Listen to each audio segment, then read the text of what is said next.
Hello বন্ধুরা, আশা করছি তোমরা সবাই খুব ভালো আছো। চলো আজকে একটা চিকেন কিমা রেসিপি ঝটপট ঝটপট হয়ে যাবে। বৃষ্টি পড়ছে, ছেলে বলছে না আমার কিছুই খেতে ইচ্ছা করছে না।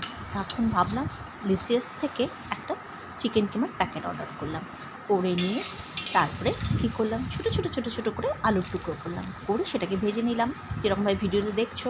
এদিকে দিলাম গরম মশলা, দারচিনি, এলাচ, লং, গোলমরিচ, এগুলো একটু নেড়ে ছেড়ে নিলাম, নিয়ে পেঁয়াজ দিয়ে দিলাম, কুচো করে কাটা পেঁয়াজ। ব্যাস এটা এবার লাল লাল করে ভেজে নেব। এটা যখন দেখবো ভালো করে ভাজা হয়ে গেছে, একটু লালচে ব্রাউন হয়েছে, দেখেছো তো?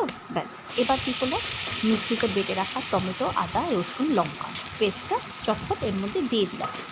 দিয়ে এটাতে আবার ভালো করে একটু কষাবো, কারণ বর্ষার দিনে অন্য কিছু খেতে ইচ্ছা করছিল তার, আর বেশি উল্টোপাল্টা খাবারও দেওয়া যায় না।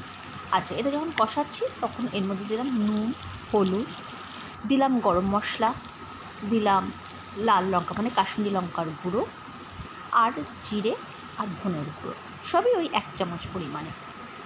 আর এটা আমি দিয়েছি পাও ভাত, এটা হচ্ছে রাজমা মশলা। আমার এই চিকেন মিট মশলাটা ছিল না, তাই জন্য আমি কী করলাম, আমার ঘরের মধ্যে রাজমা মশলা ছিল, সেটাই একটু দিয়ে দিলাম টেস্টটা একটু চেঞ্জ করার জন্য। রাজমা মশলাটা দিয়ে ভালো করে কষিয়ে নিয়ে আমি যে চিকেনটা ধুয়ে রেখেছিলাম, তো সেই ধোয়া চিকেনটা এবার দিয়ে দিলাম, দিয়ে ভালো করে নাড়াচাড়া করে এবার দিয়ে দিলাম আলুটা।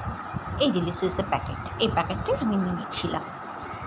এবার ভালো করে যে নাড়াচাড়া হয়ে গেল, আমার রেডি হয়ে গেল সিম্পল। ব্যাস দেখে নাও, সিম্পল হয়েছে, খেতে খুব ভালো হয়েছে।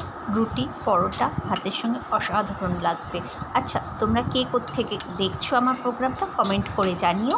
Thank you for watching. আর ভালো লাগলে লাইক অ্যান্ড সাবস্ক্রাইব। বাই।